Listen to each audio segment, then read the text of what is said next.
Rumors are true. Names that are legendary. StockLegends.com. Hello, welcome to Stock Legends Legendary Training video. Today we're going to cover the important topic of MACD. This is probably the most widely used technical indicator, and for good reason. It does generate excellent opportunities to find the beginnings and the end of trends. Now, what the MACD lines they're a set of moving averages. We have two lines here, a green one and a red one, and the green one is basically the 12-day exponential moving average minus the 20-day exponential moving average. So basically it's just a mathematical formula on the closing price of each of the candles preceding it, and the 9-day, or the red line here, is the 9-day exponential moving average. And what happens is, when the way you use these is when these lines have opened up and they're moving upwards, suggesting that the stock is in an upward trend. And it's when they cross over and start to move down that it's giving us the signal that the stock's actually moving in a downward trend. So we can use those key crossover points as potentially as entry and exit points. And if a trader were to simply use the MACD line by itself, they could probably do quite well. Now, it's not to say that's the only indicator you should use. Certainly you should be comfortable using many different ones, but certainly this is one that a lot of traders do use, and certainly if you're not familiar with it yet, you should probably do so. Now, we also have a histogram, and the histogram moves above and below the zero signal line. And what it is actually saying is it's not new data, it's the same data that we see in the lines. So you can use either the histogram or the moving average lines, whatever your preference is. All the histogram is doing is it's telling you the distance between the two moving average lines. And when they are positive, it's telling you the MACD lines are moving down. And as the lines start to pinch into each other, we can see the histogram bars starting to decline. Now, when they cross over, we see the histogram move into negative territory as the MACD lines cross down. Same thing when the MACD lines cross back up, we see the histogram move into positive territory. So you can actually adjust these values. The ones that are preset are the most popular ones. Certainly you can adjust them to your liking.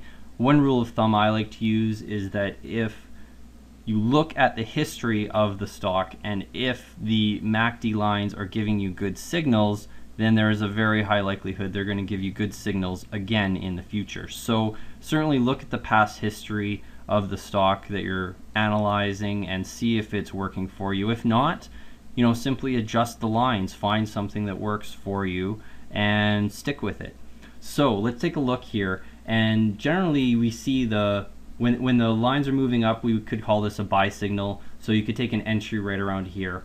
Now, when the signal lines cross over, that's going to give us the sell signal that we could have taken up here. Great profits could have been had. Now, the problem occurs is when the trends tend to get short and we get what's called a whipsaw sort of a pattern like we have here, where they're kind of crossing over back and forth.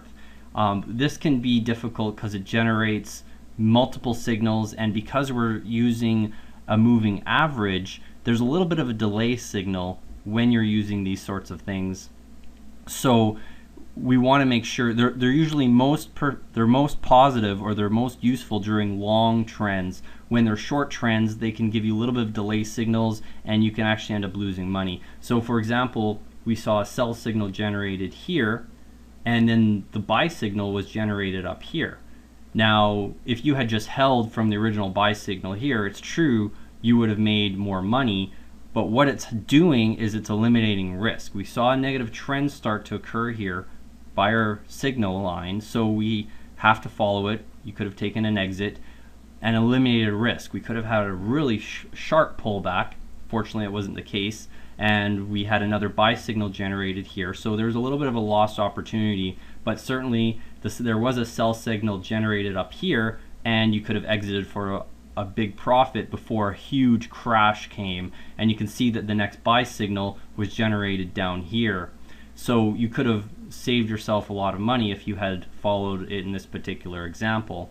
again, we see sort of some whipsawing here with buy and sell signals, and really there's not really much going on here. We see buy and sell and buy and sell, but we kind of get a buy signal. If you were to hold on at this point, you see we saw a nice rally occur where the MACD had given you an entry point right near the bottom, and then a sell signal right up here close to the top. So we see opportunities where they're generating big profits, and there's also times when they may generate small losses for you. But overall, you want to find a formula and a pattern and a system that works for you, and as long as it's consistent, shouldn't be afraid to take losses from time to times. It's part of the game, but if you can maximize your profits and minimize your losses, that's the big key here, and that's one of the great things about the MACD line. I would suggest that you would try and use this with another indicator. Another good one that I like to use it with is the trend lines. If you go to stocklegends.com